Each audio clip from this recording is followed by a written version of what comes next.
So yeah, I wanted to give my reaction video to Game 1 of the NBA Finals. We got the Milwaukee Bucks, obviously, versus the Phoenix Suns. This is Sports on While.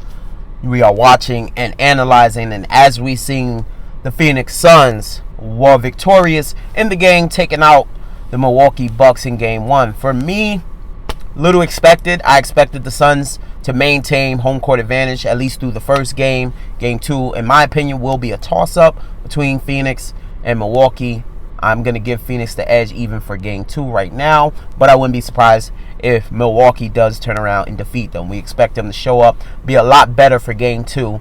We've seen this before from Milwaukee, where they'll give up the first game, kind of step on the court and be a little haphazardly, not really show their best foot. On the first game, we seen them do that with the Hawks in the last series. To our surprise, the Hawks took Game 1. Chris Paul was nothing short of phenomenal in this game. MVP right now, obviously, with the performance he put on the court. For me, for Giannis, that was also expected. I expected Giannis to not have his best foot. Let's keep in mind he's coming back from an injury that kept him out for a couple of games. Also, when a guy comes back, good to see him back, and we know that he's the ultimate for this entire series. He's going to make the difference. But I kind of expected him to, just 20 points. I kind of expected that from Giannis. I expected him to not have his best foot forward, mainly because coming back, he would be out of rhythm. We've seen that with Chris Paul when he was out for a couple of games. We've seen that when Booker got hurt and he came back, he was out of rhythm as well. So I expect these guys to be, we saw that with Trae Young last series, who was out for about a game or so, and then he came back out of rhythm. So yeah, I constantly, that's the way I analyze it. I expected Giannis to be out of rhythm. I expect to see a better performance from Giannis in Game 2, a more dominant performance. He wanted to maybe want to feel out his injury, see, how it is, see how, and also taking into consideration how well he was going to be played, against. So yeah. Also, just real quick, we're going to touch on a little bit of Jay Crowder's performance and all that. At one point, not a big deal to me. He has the toughest assignment in guarding Giannis. So, at one point, yeah, he missed a lot of shots. But Jay Crowder was brought in to be a role player, in my opinion. So, yeah. Ultimately, yeah, I still got the Bucks taking this series in 6. Wouldn't be surprised if it does go 7. That wouldn't surprise me. But, yeah, these guys, even though I know I called this finals a little bit of a snooze fest, these guys are playing for something. We do have Giannis playing for something, for his first championship.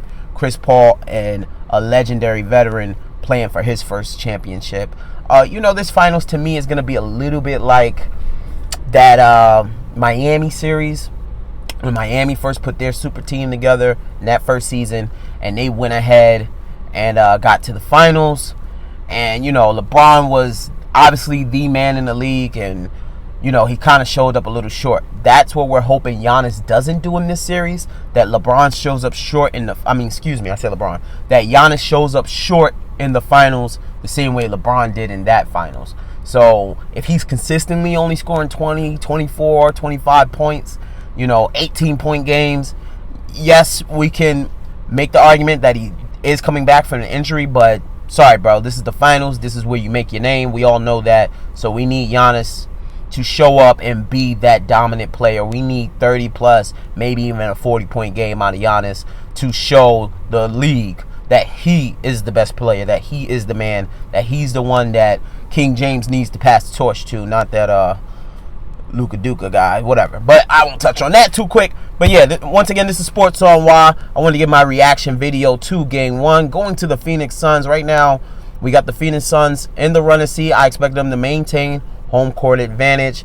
Also, we got Chris Paul leading the MVP race. We'll see how the rest of this finals goes.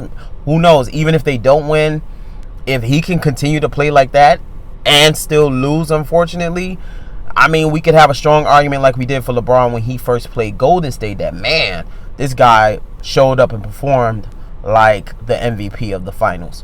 Yeah. Last thing I'll touch on, Chris Paul is playing for a contract. So, of course, we're seeing as we're seeing a big game, we know guys in contract year, even some of the great superstars in their contract year, they bring up They bring out their A game. So watching Chris Paul play for a contract, man, it's going to put Phoenix in a bit of a bind. We'll touch on that. I'll give my take on what I believe Phoenix should do going forward. So that's my take. Game 1 is in the books. We got the Phoenix Suns up 1-0 in the NBA Finals. Catch you on the next one.